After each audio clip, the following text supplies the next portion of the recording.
السلام علیکم جی. بہت ساری خبریں ہیں لیکن میں کچھ خبروں کو آپس میں جوڑ کے آپ کی خدمت میں عرض کرنا چاہ رہا ہوں. ایک بزنس مین دوست کا فون آیا.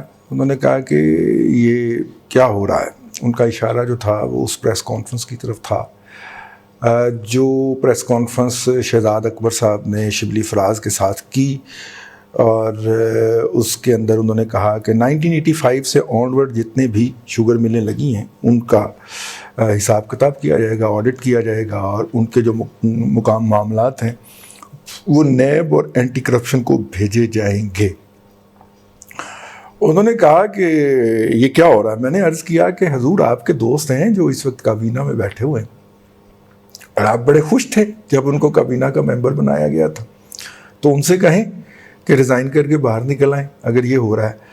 نہیں دیکھیں وہ پرائم منسٹر تو ان کا خود دفاع کر رہے ہیں کابینہ میں بیٹھ کے، اور وہ اگر وہاں پہ نہ ہوں تو اس سے زیادہ. میں نے کہا کہ دیکھیے بہت سارے اس وقت حکومتی یوٹیوبر جو ہیں، مطلب دیکھیں نا، ایک خاتون ہے کوئی ہاشمی، ملیہ ہاشمی شاید، ان کا نوٹیفیکیشن ہوا ہے، وہ حکومتی ترجمان مقرر ہوئی ہیں، اور اگر وہ بیٹھ کے آپ کے دوست کی ماں بہن ایک کرتی ہیں اور اپنا ویلاگ ریکارڈ کرتی ہیں تو اس کا مطلب ہے کہ آپ سمجھ لیں کہ آپ کے ساتھ کون کر رہا ہے.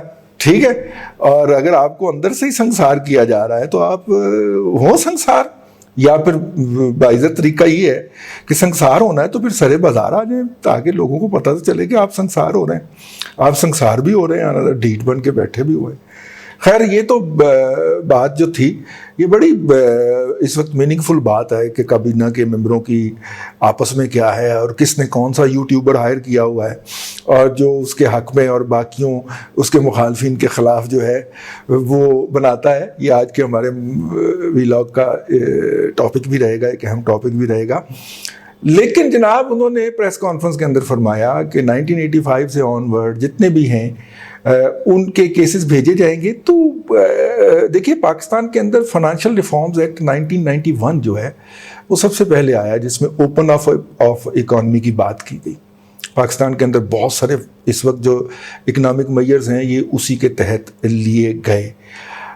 پھر جو تھا اس میں سے کچھ کو وائنڈ اپ کیا گیا جب مشرف صاحب حکومت میں آئے، اور اس کے بعد پھر کچھ کو 2014 کے اندر جب ہمارے اوپر جو ہے وہ FATF کی ہم گرے لسٹ میں تھے تو وائٹ میں آنے کے لیے ہم نے اس کو کچھ ریورس کیا، اور کچھ کو اب آ کے 2019 کے اندر موجودہ حکومت نے اس کو ریورس کیا. تو لہٰذا یہ قانون جو تھا وہ کوئی ایک نہیں تھا. ہو سکتا ہے کہ 1985 میں جس چیز کی پرمیشن ہو آج وہ چیز جو ہے وہ جرم بن چکی ہو، نمبر 1. نمبر 2، 1985 سے اب تقریباً 45 سال کا عرصہ ہے، کوئی بھی کمپنی اپنے اتنے پرانے اکاؤنٹ سنبھال کے رکھنے کی پابند نہیں ہے. تو ہوا گیا ہے، بلکہ قانونی طور پہ وہ نہیں رکھتی، وہ اپنے لیجر اتنے پرانے سنبھال کے نہیں رکھتی کہ وہ رسیدیں اتنی پرانی سنبھال کے نہیں رکھتی کہ وہ آپ کو دکھا سکے کہ یہ ہوا تھا اور وہ ہوا تھا. تو اصل میں ہوا گیا ہے، اصل میں ہوا یہ ہے کہ ایک پیرامیٹر سیٹ کر گئے ہیں جناب کھوسا صاحب جی نواز شریف کیس کے اندر. ٹھیک ہے کہ تمام رولز اینڈ ریگولیشن کو سائڈ پہ کریں جی، آپ سورس بتائیں اس کا کیا ہے. بھئی سورس کیوں بتائیں، قانون کے تحت کیوں نہ چلیں، جو ایگزسٹنگ قوانین ہے اس کے تحت کیوں نہ چلا جائے ماما ہے، بس کی باقی کو چھوڑیں، سورس بتائیں جی آپ. اور یہ اس وقت تمام جتنے بھی ہیں نا ان کا 1 پوائنٹ ڈیمانڈ ہے جی، بس جی جسٹس فائز عیسیٰ سورس بتا دیں جی. سورس بتانے میں کیا حرج ہے بھئی، کیوں بتائیں بھئی سورس؟ آپ کا دماغ خراب ہے. میرا خیال ہے مجھے کوئی جواب دینے کی ضرورت نہیں ہے. سپریم کورٹ کے چیف جسٹس جو ہیں جسٹس منیب فاروق اور عمر عطا بندیال نے اس کا جواب دے دیا. اور اس کا جواب انہوں نے کس کو دیا؟ اس کا جواب انہوں نے دیا فروغ نسیم صاحب کو. جیسے ہولے سے چلے باد نسیم والے فاروق نسیم صاحب جو ہے نا، جو ایک دفعہ پھر ریزائن کر کے آج کل سرکار کی کر رہے ہیں. انہوں نے کہا کہ جناب آپ نے فائز عیسیٰ کے خلاف منی لانڈرنگ کا کیس بنایا ہے 2011 میں، ٹھیک ہو گیا، اور منی لانڈرنگ کے قوانین آتے ہیں 2014 کے اندر. دنیا کے اندر اصول ہے کہ ریٹروسپیکٹیولی کوئی قانون امپلیمنٹ ہو ہی نہیں سکتا. تو اس پہ یہ منیب فاروق صاحب نے سوال اٹھایا کہ اگر آپ 2014 کے منی لانڈرنگ کے تحت انہیں ٹرائی کرنا چاہ رہے ہیں تو جرم تو 2000 آپ کے بقول جرم تو 2011 میں ہوا ہے. تو اس پہ عمر عطا بندیال صاحب نے رپورٹڈلی جو ہمارے تک رپورٹس پہنچی ہیں انہوں نے کہا کہ لو جی منی لانڈرنگ کا کیس تو گیا کھڑکی سے باہر, اور ساتھ میں انہوں نے کہکا لگا دی. ٹھیک ہے, اب آپ یہ دیکھیے کہ اس کے بعد پھر کابینہ کا اجلاس ہوتا ہے اور سپریم کورٹ کو دھمکی دی جاتی ہے کہ اچھا تمہاری یہ اوقات ہے, ہم سارے جو ہیں کیسز جو ہیں وہ ریٹروسپیکٹیولی کھولنے لگے ہیں, کر کے دکھاؤ تم. اب یہ لوگ اس کو پتہ نہیں کس طرح دیکھ رہے ہیں. میں اسے اس وقت دیکھ رہا ہوں کہ عمران خان کابینہ جو ہے وہ فل فلیج سپریم کورٹ کے سامنے آ گئی ہے سینہ تان کے کہ اچھا بھائی اگر تم نے یہ کہا ہے تو اللہ پھڑ پھر.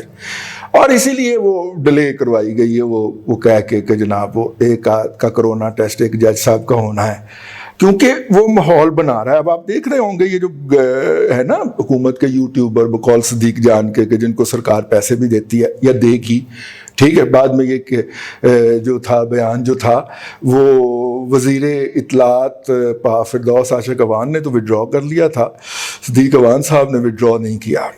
تو یہ پیسے دینے والی بات تو پیسے دے گی یا دیتی ہے تو وہ سارے جو ہیں وہ عبد الرحمان سے لے کے اور سارے 1 پوائنٹ ایجنڈے پہ آ گئے ہیں اور انہوں نے ملائن کرنا ہے اس وقت عدلیہ کو. اگر آپ یوٹیوب کے اوپر واٹس ایپ گروپوں میں دیکھیں تو ججوں کے خلاف جو ہے وہ بکواسیات کا ایک لامتناہی سلسلہ بھی شروع ہو گیا. تو کہنے کا مطلب یہ ہے کہ یہ صورتحال اس وقت درپیش ہوئی ہے.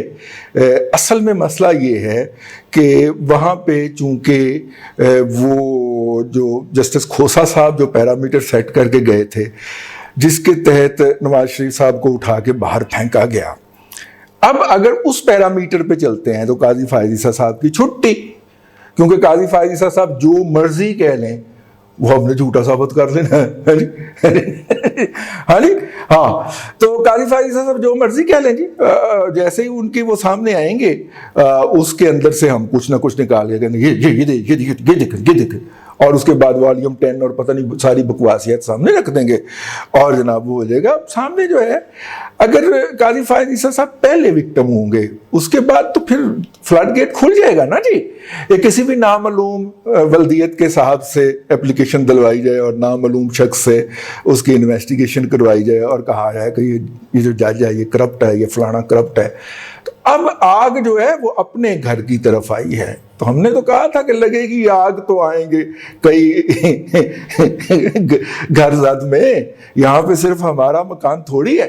تو اب چونکہ اپنے گھر کی طرف آگ آ رہی ہے جج حضرات نے اور انہوں نے قانون کو اس کی ٹرو اسپرٹ کے اندر اٹھا لیا ہے کہ جناب یہ تو ریفرنس بنتا ہی نہیں ہے, بلکہ ہمیں وہ روشن دماغ بتائیں, وہ ستارہ جبین بتائیں کہ جس نے اس کا ایڈوائز کیا تھا کہ یہ لوکل ٹیکس کا میٹر جو ہے اس کے اوپر ریفرنس بنا دیں. تو وہ ستارہ جبین صاحب جو ہیں وہ سرپرستوں کے سامنے جا کے روئے روائے ہوں گے جہاں پہ وہ بیٹھ کے تیاری کرتے ہیں خفیہ مقام کے اوپر.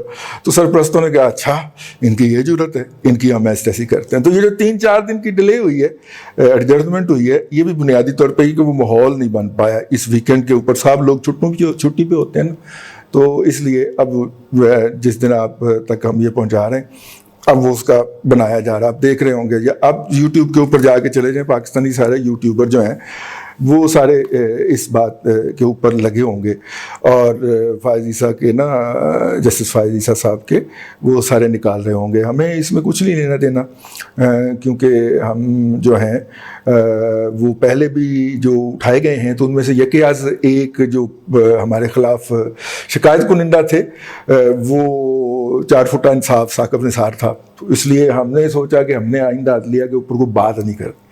یہ جو بنیادی طور پہ شہزاد اکبر صاحب کی پریس کانفرنس چھلک کے ادھر چلی گئی ہے تو ہم نے کہا کہ ہم اس کا وہ والا پہلو آپ کو بتا دیں کہ عدالت میں یہ ہو گیا اور ادھر جو ہے وہ اس لیے زیادہ تکلیف ہے.